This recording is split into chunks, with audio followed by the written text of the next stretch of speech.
Salut à tous et bienvenue dans ce nouveau tutoriel. Aujourd'hui, nous allons parler du protocole CDP et LLDP. Ok. Ici, nous avons un protocole de couche 2 qui nous permet de découvrir des équipements réseau.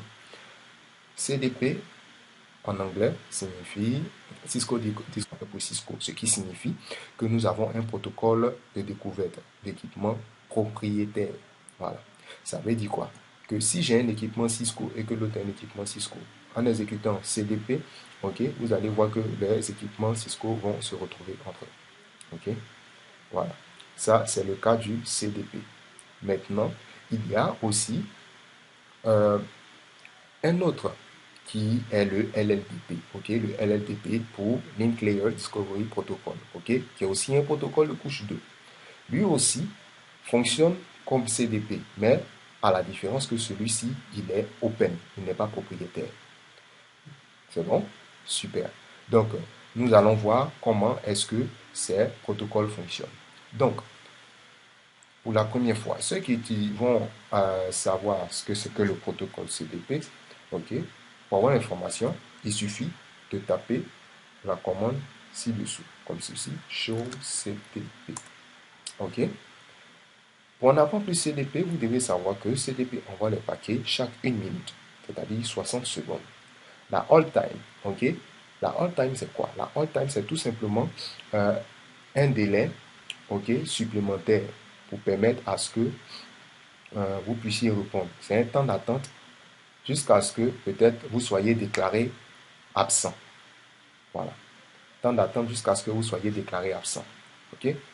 Donc, on envoie les paquets entre nous chaque 1 minute et on va attendre 3 minutes pour voir si notre voisin il est présent ou non. Si d'ici 3 minutes, le voisin n'a pas répondu, alors il est déclaré absent. Plus simple, passons à la pratique. Pour ça, il suffit de taper la commande show cdp neighbor comme ceci. J'ai abrégé, c'est normal. Ok. Je vais maintenant bien vous expliquer le concept pour que vous puissiez comprendre. Ok. Nous voici devant la commande dont j'ai fait un copier-coller. Regardez très bien. Notre commande ici, regardez, elle nous affiche des légendes. Les légendes, excusez-moi. Les légendes sont R, T, B. On dit c'est quel type d'équipement on a à faire, tout simplement. Quel type d'équipement? Est-ce que c'est un routeur, un switch, un route source bridge, source route bridge, autant pour moi, un téléphone, un répéteur, une machine, etc. Et ici, nous avons 1, 2, 3, 4, 6 colonnes. La première colonne, le device ID. Le device ID nous permet d'identifier le voisin. Donc, il me dit que c'est un appareil voisin. En réalité, le device ID, c'est l'appareil voisin. Si au niveau de l'appareil voisin, c'est-à-dire le switch, on avait mis un autre nom, vous allez voir qu'en device ID, on n'allait pas avoir switch, mais on allait avoir SW1. Le local interface.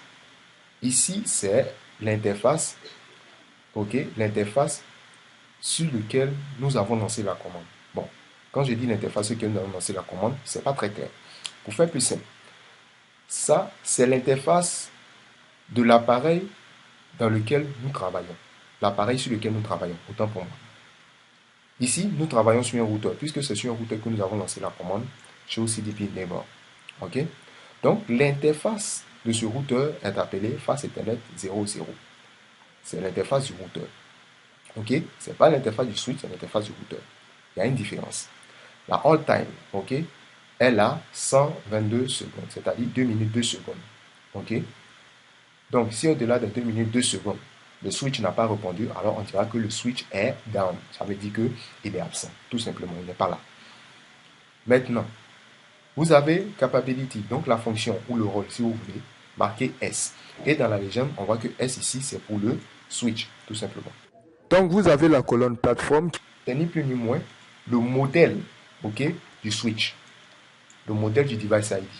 Le device ID, c'est un switch, modèle 2960.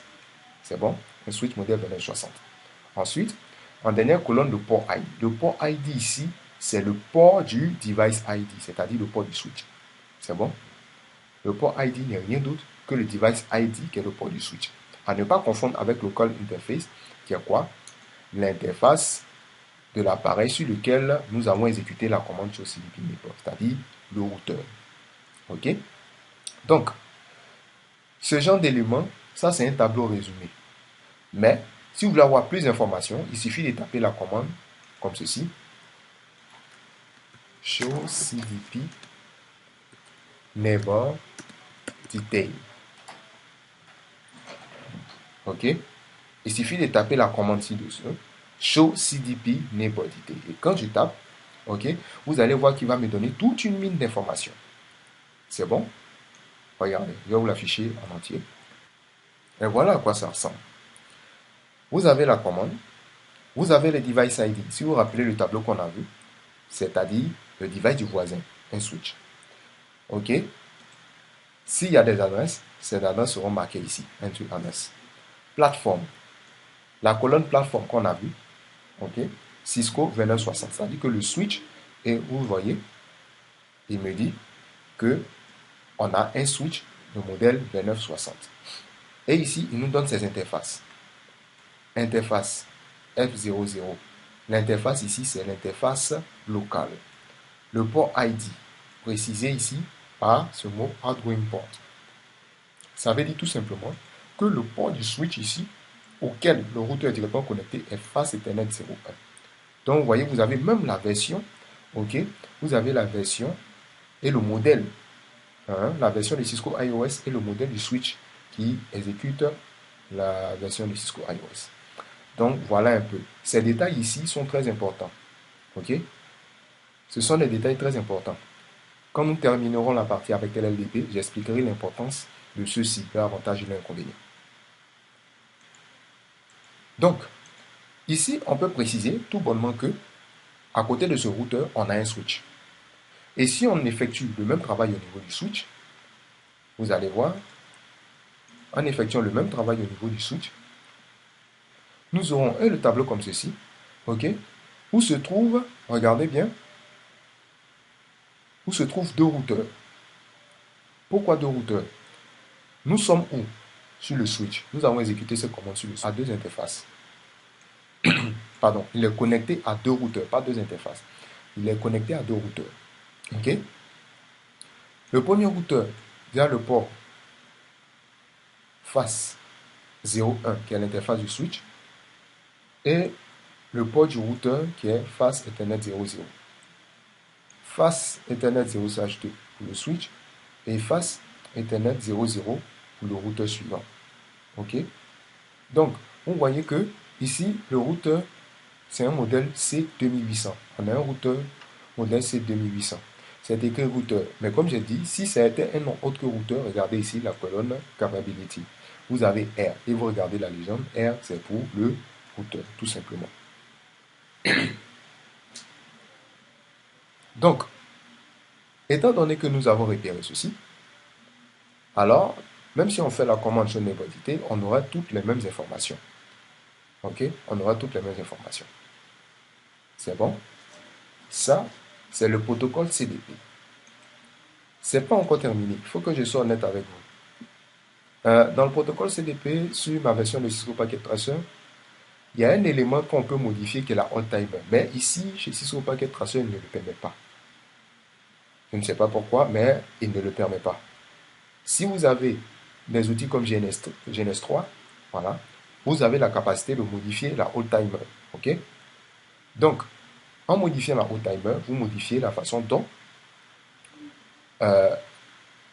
c'est-à-dire la durée des échanges, ok, la découverte entre les équipements, ok, et même son temps d'attente.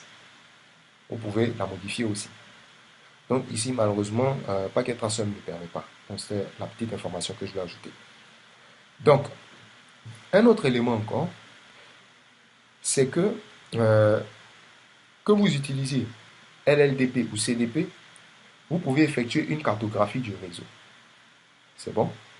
Vous pouvez effectuer une cartographie du réseau. C'est-à-dire que vous pouvez collecter des informations sur votre réseau, effectuer la cartographie dans l'optique d'un dépannage, c'est-à-dire dans le but d'un dépannage. Ok?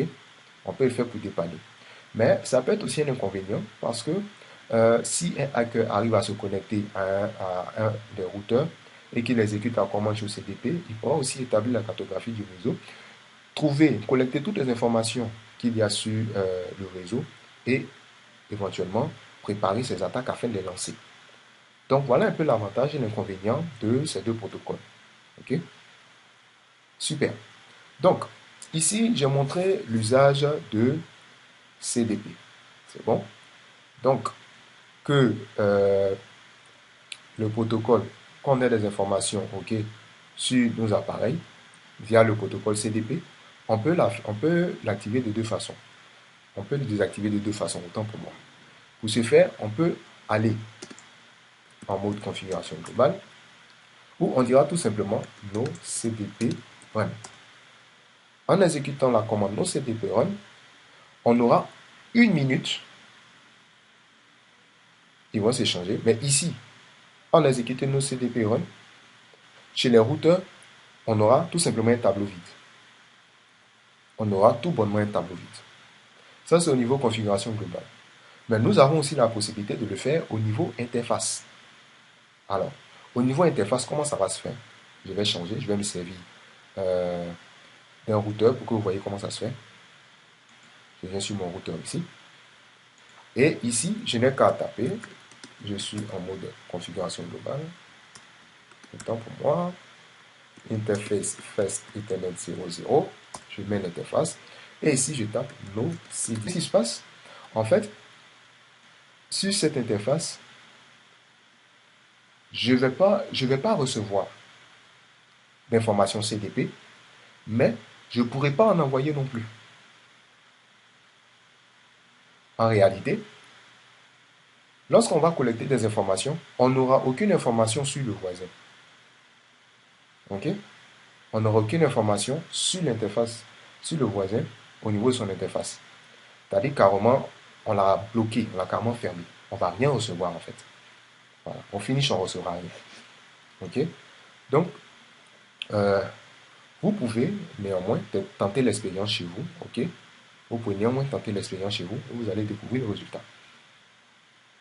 Donc, voici comment on peut empêcher ok, les informations d'être collectées dans notre réseau, comme ceci. Si vous allez voir, ok, il me dit qu'il y a un switch, c'est normal. Mais vu que nous avons désactivé celui-ci, c'est-à-dire on n'aura aucune information. Comme on a dit, on va attendre qu'à 3 minutes. Donc, c'est normal si au début vous voyez ça. Donc, vous allez attendre malheureusement 3 minutes pour voir le résultat. Bien. Donc, si on a compris comment fonctionne le protocole CDP, alors le LLDP, c'est à peu près la même chose. Mais ici, pour les besoins pratiques, je vais l'activer. Je vais vous montrer comment on active et comment on obtient les informations via le protocole LLDP. J'avais déjà parlé de LLDP, qui est un protocole. Super. Donc, ce que nous allons voir ici, on va voir l'application du protocole LLDP. Pour activer LLDP, et je tiens à rappeler que par défaut, si vous utilisez les équipements, je vous ai montré précédemment comment désactiver le protocole CDP. Ici, on va activer le protocole LLDP en tapant la commande LLDP run. Voilà. En exécutant LLDP run, notre protocole ici va exécuter LLDP. Je fais la même chose pour les autres routeurs. Et même pour le switch. Ok. Super. Maintenant que LLDP est activé, regardez, contrairement à CDP, vous allez voir que LLDP va envoyer des messages pour découvrir ses voisins. Mais ces messages-là seront envoyés chaque 30 secondes. LLDP lui va prendre 30 secondes. C'est bon? Maintenant, le temps d'attente pour que celui-ci soit déclaré absent au cas où il ne répond pas, il est de 4 fois 30 secondes, c'est-à-dire 120 secondes. Et si vous ne me croyez pas, il suffit de taper la commande LLDP, ok, comme ceci, show LLDP, et vous allez voir. je suis en configuration globale, c'est normal. Donc, ce time est de 120 secondes. C'est bon. Ici, vous avez le délai de réinitialisation d'interface. OK? Ce côté, il est un petit peu complexe. Ici, 2 secondes en cas de réinitialisation d'interface. Sachez simplement ceci. Au niveau de cette troisième partie, LLDP, Interface Initialization, ok, c'est un temps d'attente au cas où on a désactivé LLDP et qu'on réexécute, ok, LLDP sur une interface. Alors, c'est bon. Ok, voilà. Donc, voici toutes les informations qu'il faut savoir. Et pour vérifier ces voisins, ok, regardez, on fait show LLDP neighbor. Ok, alors, je m'excuse, je suis toujours en mode configuration globale, donc pour cela, je suis obligé d'ajouter une commande de plus. Ok, je copie ceci. Ici, nous avons un routeur, un switch, qu'on appelle ici bridge. Ok, chez CDP, le bridge, c'était pour un route bridge. Mais ici, le B, le bridge, le S, c'est un switch. Ok, donc ici, le station file ici aux machines. Donc, remarquez qu'il y a des différences dans les légendes. Mais ici, il n'y a pas le côté plateforme. C'est bon? Ici, le device ID nous donne nos voisins, donc nos appareils voisins. L'interface locale, j'ai déjà expliqué. Là où on est sur le switch. Donc, en regardant ce tableau, on se dit directement que le switch, il est connecté, il est situé entre deux routeurs. Le switch se trouve, vous avez R pour le routeur, tout simplement. Et le port ID qui n'est rien d'autre que le port des routeurs, donc le port des device ID. Aussi simple. Si on fait show, comme ceci, show LDP, neighbor detail, vous allez voir qu'ici, il va me donner beaucoup de détails. Ok, je vais copier que c'est parti. Vous allez voir, il me donne la description du port. En réalité, port description, ok, vous avez chassis ID. Ok, le chassis ID ici, ce n'est ni plus ni moins qu'une adresse MAC. Ok, ça ressemble à une adresse MAC. En réalité, c'est une adresse MAC. Port ID, ok, ça c'est le port du routeur. Ok, port description, vous voyez, il me donne le port ID, il me donne la description automatiquement. Donc, les deux informations font allusion au port. Vous avez la machine auquel le switch est connecté, donc le routeur. Vous avez la version du logiciel utilisé par ce routeur et le modèle, version 12.4, iOS version 12.4 et un routeur C2800. Information, support technique, Dans le restant, bon, ça c'est au niveau de la all-timer, c'est bon. Ensuite, vous avez System Capabilities, donc le rôle joué par notre équipement. Gestion d'adresse, auto-négociation. Physical Media Capabilities, basé en full duplex, donc il a les fonctionnalités. Soit on peut lui appliquer un samba de toutes ces informations au niveau de notre routeur. Donc ça veut dire que le switch ici, il est en réalité connecté à deux routeurs, comme dans le schéma. C'est bon? Donc voilà un peu ce qu'il faut comprendre. J'allais oublier. On peut désactiver LLDP sur une interface. Par exemple, si je prends mon interface, on se souvient du tableau. Je reviens. Je vais prendre face Ethernet 0/1. Autant pour moi. Voilà. Et que je tape la commande LLDP, comme ceci, no LLDP, transmit. Donc LLDP transmit. On dit tout simplement LLDP à notre interface au switch. On dit tout simplement au switch sur l'interface L01, n'envoie pas de message. Simple, n'envoie pas de message. De même aussi, on va lui dire, cher ami, ne reçois pas aussi des voisins. Tu lui as dit de ne pas transmettre, mais tu ne lui as pas dit, il n'a qu'à abandonner tout ce qu'il va recevoir. Donc, pour dire cela, on dit no LLDP receive. Et voilà. Donc, vous voyez que sur cette interface, je ne vois pas de message. De même aussi, je ne reçois pas de la part des voisins. Du coup, vous allez voir qu'au bout de 120 minutes, c'est-à-dire 2 minutes, on va me déclarer absent.